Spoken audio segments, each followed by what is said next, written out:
viewer. You here to Anup Kumar, and today in this video we discuss about the adverse drug reaction.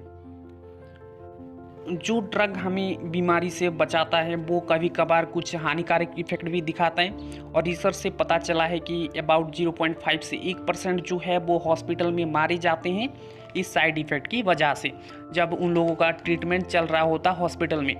तो simply ये जो adverse drug reaction है according to WHO, treatment के दौरान जो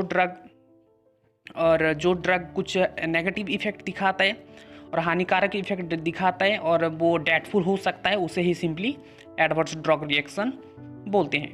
और ये जो एडवर्स ड्रग रिएक्शन जो है वो किसी भी ड्रग से हमें हो सकता है और किसी भी ड्रग अगर लॉन्ग टर्म के बेसिस से हम यूज करेंगे तो उसमें से हमें साइड इफ़ेक्ट दिखाई दे सकता है।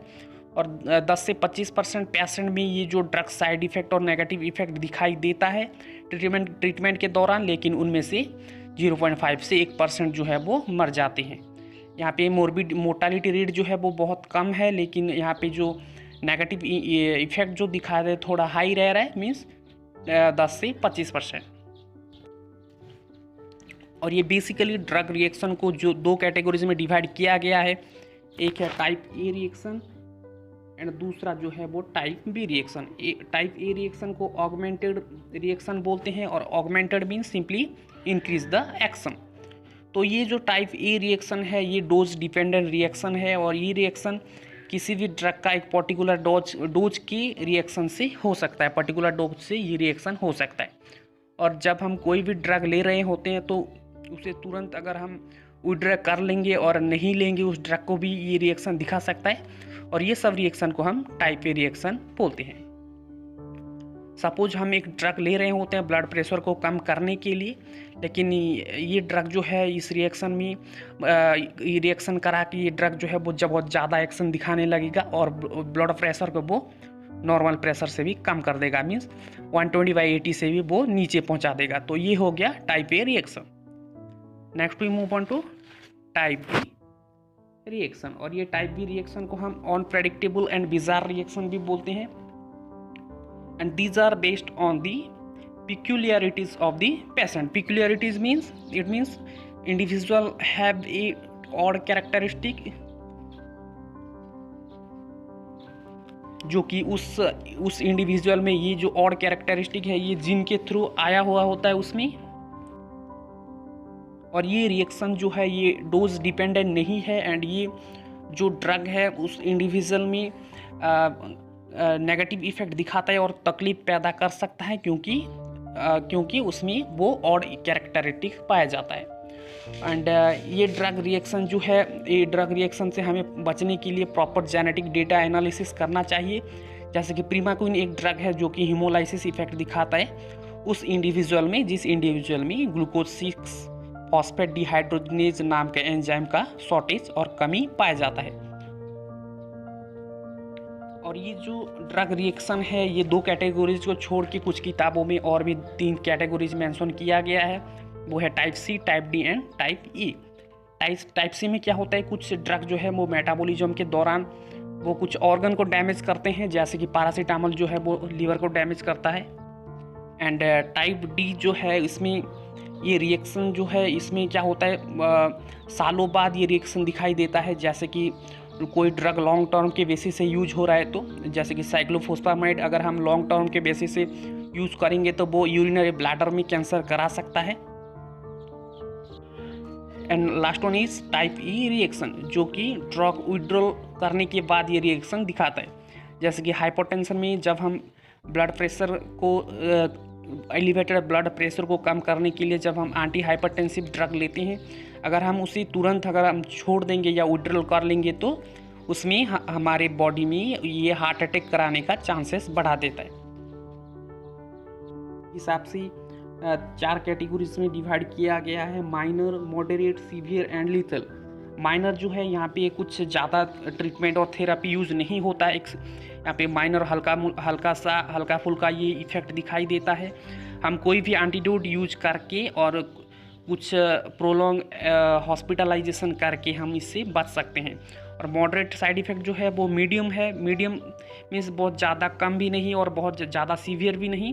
एंड यहाँ पे जो ड्रग हमें साइड इफ़ेक्ट दिखाता है उसे हम चेंज कर सकते हैं और प्रोलॉन्ग हॉस्पिटलाइजेशन भी करना पड़ सकता है कोई कभार।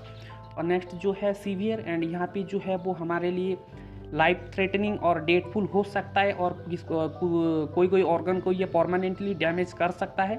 तो इसके लिए हमें एक प्रॉपर मेडिकल ट्रीटमेंट भी कभी कभार ज़रूरत पड़ सकता है। And next one is lethal, and lethal में जो है ये डायरेक्ट जो है वो इतना हानिकारक हो गया कि वो उस इंसान को मार देता है। तो सिंपली यहाँ पे 4 डिफरेंट कैटेगरीज में ड्रग का जो सीवियरिटी है उसको मद्देनज़र रखते हुए 4 कैटेगरीज में डिवाइड किया गया है। और इन सारी साइड इफ़ेक्ट को डिटेक्ट करने के लिए डिटेक्ट करा जाता है और उसे हम फार्माकोविजिलेंस बोलते हैं, और जो डिटेक्ट करता है उसे फार्माकोविजिलेंस ऑफिसर बोलते हैं। और ये सारी इन्फॉर्मेशन जो है वो डॉक्टर को मदद करता है जब वो कुछ ड्रग जो है वो प्रिस्क्राइब करता है। तो ये फार्माकोविजिलेंस जो इन्फॉर्मेशन पहुंचाते हैं साइड इफ़ेक्ट के रिगार्डिंग, ये डॉक्टर को प्रिस्क्राइब करने में ईजी होता है। और ये डॉक्टर को रेशनल ड्रग जो है वो rational use of medicine prescribe करने में भी यूज होता है। Rational use of medicine means proper use of medicine. And there are also more safety providing by the pharmacovigilance regarding the drug. और हम ये नीचे दिए गए कुछ स्टेप एडॉप्ट करके हम ड्रग का साइड इफ़ेक्ट से बच सकते हैं। जैसे कि ड्रग पेशेंट को अगर सूट नहीं कर रहा है तो उसे कॉम्प्लीट तरीके से अवॉइड करना चाहिए और उस डिजीज़ के रिगार्डिंग ड्रग प्रेस्क्राइब करना चाहिए। जैसे कि अगर किसी को आस्थमा हुआ है और उसे दर्द हो रहा है तो हमें कतई एस्पिरिन पेन किलर नहीं प्रेस्क्राइब करना चाहिए, क्योंकि वो आस्थमा को और भी एग्रवेट कर सकता है और भी वो कॉम्प्लिकेट कर सकता है आस्थमा को। And next is proper drug जो है हम उस पेशेंट को प्रॉपर रूट के थ्रू और प्रॉपर डोज के थ्रू हमें देना चाहिए। और जैसे कि जो कोई पतला इंसान है, पतला इंसान मीन्स अंडरवेट है, उसे हम कम डोज दे सकते हैं as compare to fatty people. And तीसरा जो स्टेप है, पेशेंट की ड्रग रिएक्शन हिस्ट्री को हम एनालिसिस कर सकते हैं। उसे पहले कोई ड्रग तकलीफ तो नहीं दिया, उसके बारे में हम जानकारी ले सकते हैं। और नेक्स्ट स्टेप जो है, उससे पहले कोई एलर्जिक डिजीज़ तो नहीं था, उसके बारे में जानकारी हम कलेक्ट कर सकते हैं। और नेक्स्ट इज़ जब एक साथ 2 ड्रग या एक से ज़्यादा ड्रग प्रिस्क्राइब कर रहे हैं तो हमें खास प्रिकॉशन और ध्यान देना चाहिए। ज़्यादातर जो एंटीबायोटिक है, एंटीबायोटिक लेने के दौरान हमें स्ट्रिक्टली मना करना चाहिए कि वो मिल्क प्रोडक्ट के साथ ये एंटीबायोटिक ना खाएं, और अल्कोहल कंज्यूम करने के बाद भी कोई मेडिसिन ना खाएं, क्योंकि ये ड्रग को इंटरेक्ट कर सकता है। नेक्स्ट टिप जो है वो सही रूट में ड्रग को और ठीक तरीके से ड्रग को वो देना चाहिए।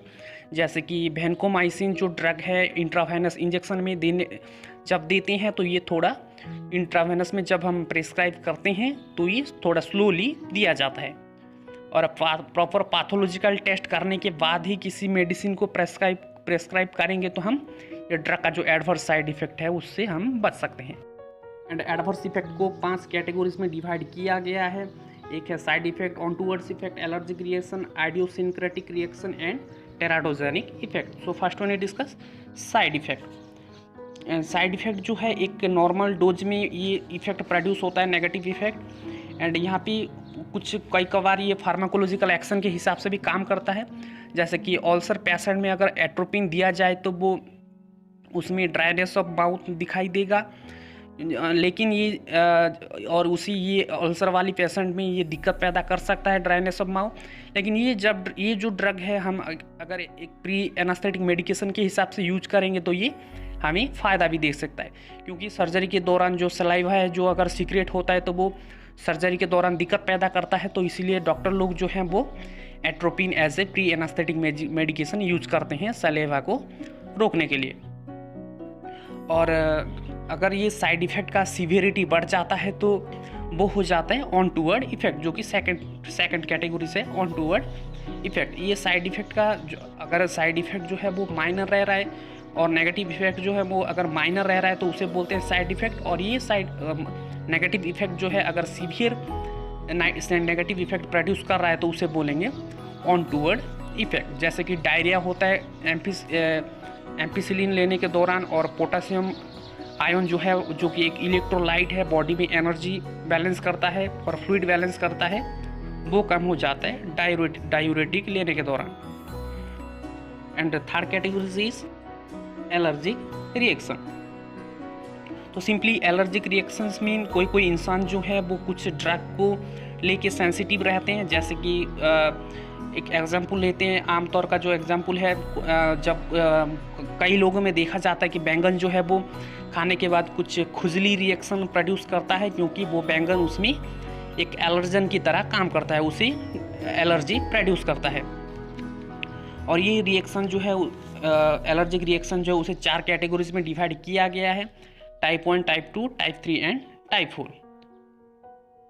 एंड टाइप 1 को जिसे हम एनाफाइलैक्टिक रिएक्शन भी बोलते हैं, और ये क्या करता है, ये जो एंटीजन जो है, जो कि एलर्जन जो कि डिजीज जो कि एलर्जी प्रोड्यूस करेगा, वो आईजीई एंटीबॉडी के साथ रिएक्ट करके एलर्जिक रिएक्शन दिखाएगा। यहाँ पे एंटीबॉडी जो है हमारे बॉडी में इम्यूनी सिस्टम में ये बहुत ही इंपॉर्टेंट रोल प्ले करता है। ये एलर्जन और फॉरेन पार्टिकल्स के अगेंस्ट में ये हमें प्रोटेक्ट करता है। और ये एंटीबॉडी जो है वो 4 या 5 तरीके का है। और ये जो पांच तरीके का एंटीबॉडी जो है वो है IgG, IgM, IgA, IgE and IgD। और इनमें से जो IgG है वो बहुत ज़्यादा मात्रा में पाए जाते हैं, about 70 to 75% of total plasma. और ये टाइप 1 रिएक्शन जो है एंटी एनाफाइलैक्टिक रिएक्शन भी बोलते हैं, जहाँ पे ये एलर्जन जो है और एलर्जी प्रोड्यूसिंग करने वाली एजेंट जो है वो IgE एंटीबॉडी के साथ रिएक्ट करके कुछ ही मिनटों में ये एलर्जिक रिएक्शन प्रोड्यूस करते हैं। एंड दूसरा जो रिएक्शन है वो है टाइप 2 रिएक्शन, और जिसे हम साइटोटॉक्सिक रिएक्शन भी बोलते हैं। Cytotoxic means poisonous effect to cell. And यहाँ पे जो एलर्जन है ये क्या करता है, IgG और IgM एंटीबॉडी के साथ प्रोड्यूस करके ये रिएक्शन दिखाता है, और ये कुछ घंटों में ही अपना रिएक्शन दिखाते हैं। और ऑनसेट ऑफ एक्शन जो है वो थोड़ा ज़्यादा है as compare to type 1 reaction. And in type 3 reaction, it is also called as immunocomplex mediated reaction. And in this reaction, when a person who has been strongly sensitized to a particular antigen or allergy producing agent, and when that individual exposed to that antigen, it creates the allergic reaction. So in this case, the antigen antibody are complex and are found at antigen antibody complex are formed, and it is deposited on the blood vessels, and due to deposited on the blood vessels it is able to obstruct the flow of blood, and here the reaction so with the few hours. And this type 3 reaction is, and in this type 3 reaction the onset of action is few hours. And next is type 4 reaction, and it is also called as delay type of reaction, and here the several day is required to develop the reaction. And here the antigen antibody reaction doesn't take place like as type 2 and type 3 reaction. Here the antibodies react with the T cell, monocyte and macrophage, which secrete cytokines, and these cytokines is a protein which helps to maintain the immune system of our body.